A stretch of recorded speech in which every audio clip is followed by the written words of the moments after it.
All right, Zach, the revised EV tax credit installs new eligibility requirements for automakers to make EVs if they want their customers to be able to take advantage of these at what can be generous tax credits. Have you heard?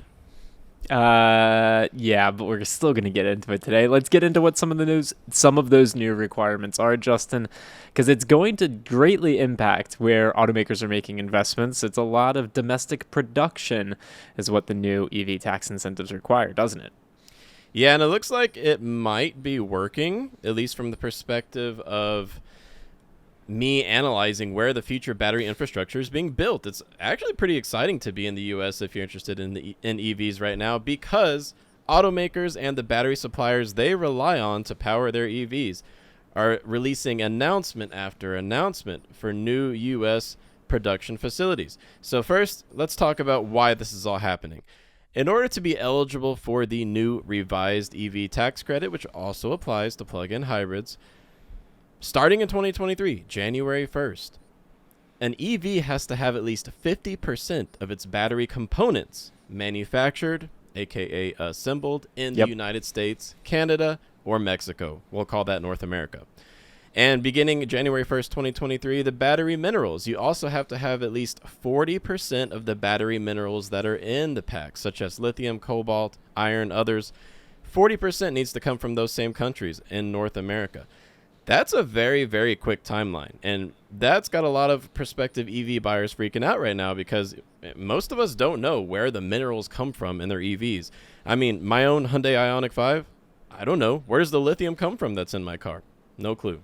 Yeah, so this is putting a lot of pressure on automakers, battery producers, mining companies. They need to relocate their facilities here to be domestic in the United States if over the next 10 years they want their customers, you and me's of the world, to actually be able to get the $3,750 all the way up to $7,500 tax incentive. We have seen, you're right, we've seen a lot of announcements recently, companies already allocating their investment funding towards production here in the United States. It kind of happened like that.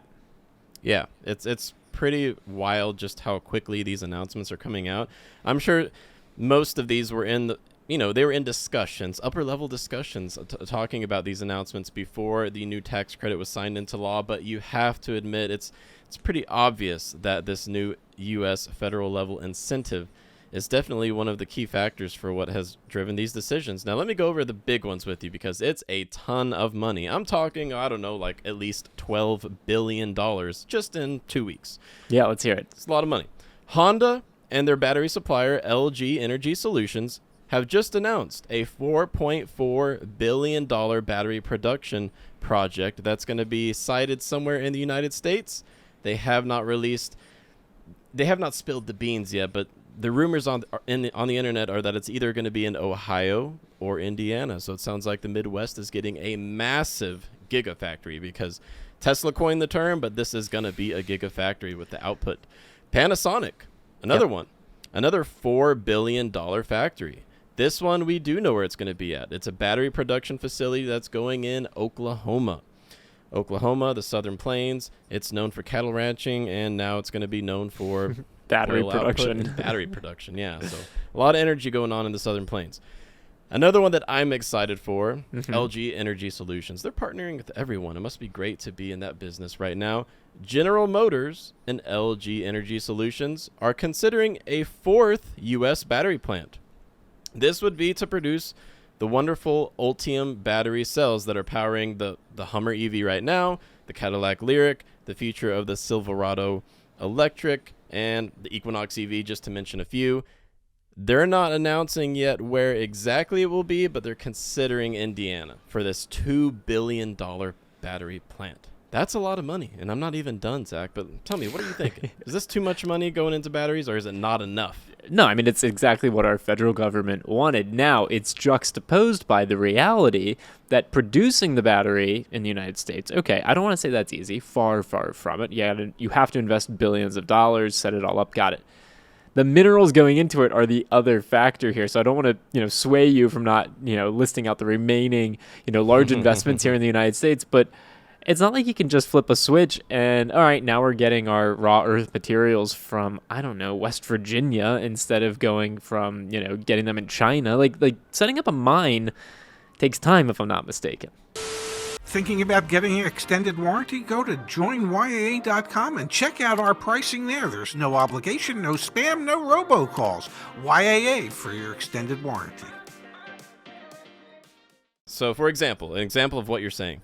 Volkswagen and Mercedes-Benz just recently in the past few weeks, probably because of the new U.S. incentives, have signed commitments. So I don't know how firm that is, but they've signed commitments to source lithium, cobalt, and nickel, probably among other elements, from mines in Canada.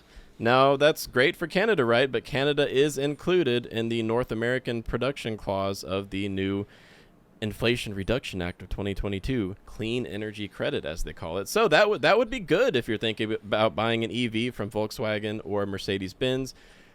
Looks like we're going to get more minerals coming out of Canada pretty soon. But to your point, Zach, it's not like these mines are going to open up and start producing lithium and other minerals and raw materials in 2023. If they're signing commitments now, we might be looking at real output increases in 2024 to 2026. So they're playing the long game here, would you say? Well, they're playing the quickest version of the long game possible because of how these tax incentives are actually structured. You almost have two options here as an automaker. You either bet that these tax incentives aren't actually going to move the needle in terms of consumers purchasing vehicles, and you'll just hold out. You'll dig your heels into existing supply chains, existing providers of materials, distribution, or manufacturing plants that you have internationally, and that's the route that you're going.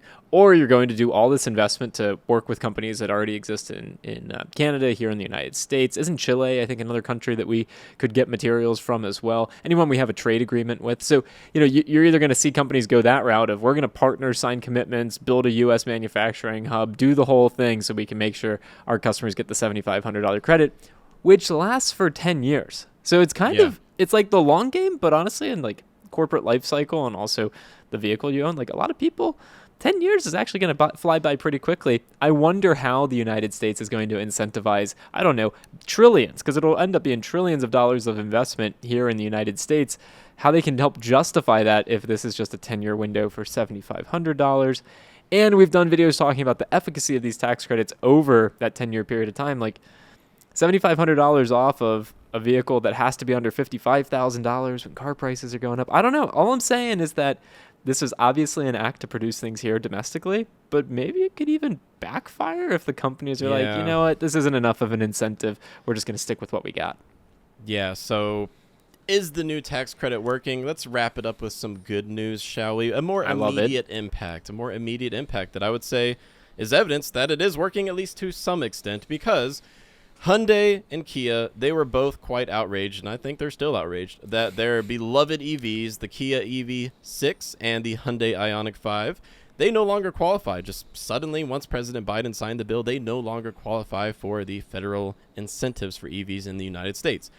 Like a week after the bill was signed, Hyundai announced publicly, this was not leaked or anything, that they are speeding up the timeline for the construction of their new U.S. production facility for electric vehicles in Savannah, Georgia. So this is just maybe the first of many, many announcements that are to come with automakers from overseas hurrying up and scurrying along to get production and construction going for their U.S.-based factories to get some EVs on American roads that qualify for incentives.